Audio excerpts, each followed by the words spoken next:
Hi, welcome to Rudy's Movie Review, San Antonio's unofficial movie critic. Today, guys, I'm not doing a review. I'm doing something different. I'm gonna tell a story.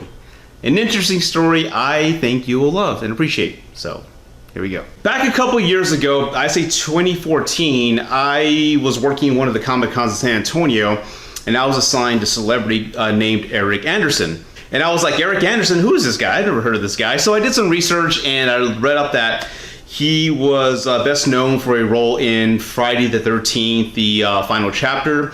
And he also played a pretty cool role as Commander McDuff on Star Trek The Next Generation. So he's renowned in television. He's been in X-Files. He's been in ER.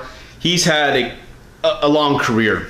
So I was assigned to him. So you can imagine it was a long 3-day weekend, Friday, Saturday, Sunday, more or less 8 hours a day, sitting next to each other. And we talked about everything. The first day was kind of like, oh, he's kind of weird. Second day, we really started hitting off. We talked about a lot of things. And he's best renowned, as I mentioned, for his role as Counselor Rob and Friday the 13th, the final chapter, which I got an autograph. It's right here. I'll get a close-up in a bit later on. But yeah, he signed one for me. And I asked him about the role, like, hey, so a lot of people know about your death or about your character in this film, so what's going on? And he says, well, Rudy, it's one of the only deaths in Friday the 13th where you're not going to see any blood. And I thought to myself, wait, I've seen them all. And I'm like, no blood, really? And he was like, yeah. He goes, let me tell you a story. The director, Joseph Vito, he was haunted by an experience he had as a child in New York City. And let me explain. Let me set the tone.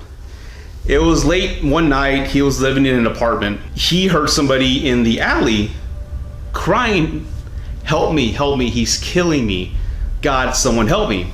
And this is in the middle of the night in New York City. So you can imagine everyone woke up, everyone turned on their lights, and everyone looked out the windows to see what was going on in the alley.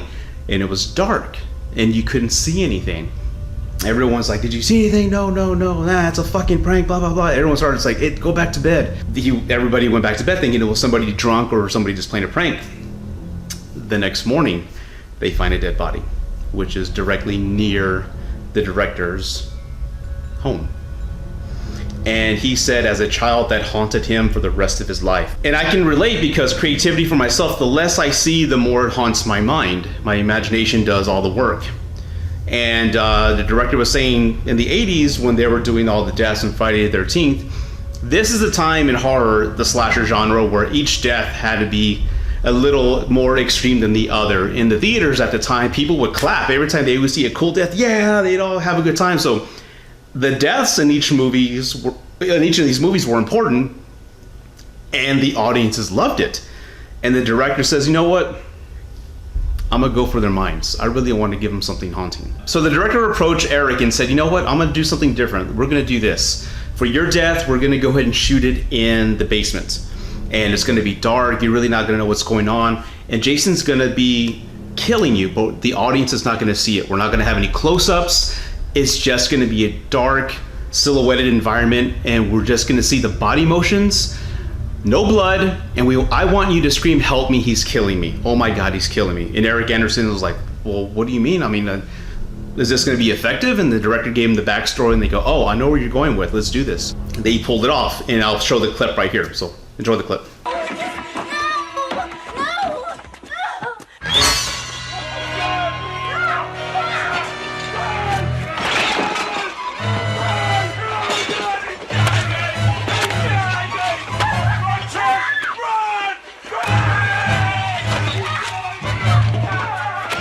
So when the movie premiered, again, and this is the audiences that love killings and would clap hysterically when somebody would die, when this death came on the screen, there was absolute silence in the theater. They didn't know what to think. And the director, Eric Anderson's telling me this, the director looked at him and says, we got him. And I thought that'd be a cool story to share with everybody because I know we've all seen these movies 100 times. We've grown up with them. And I know cable shows these movies a lot on TV, like EMC with Fright Fest and such, but they edit all the kills. Enjoy the movie, see it on Blu-ray, buy the box set and enjoy it in all its glory, all the gore that we were supposed to see. And it's rated R glory. I advise you to check it out. And I hope this raised an interest in seeing Friday the 13th, the final chapter again. Again, I highly recommend it. This film was made with the intention and the understanding that there was never going to be another Friday the 13th film. And we know how that turned out. But that was the intention of the film. Corey Feldman does a great performance as a kid. I think this is one of his first on-screen movies. And I recommend it. So thank you for watching, guys. I hope you enjoyed this story.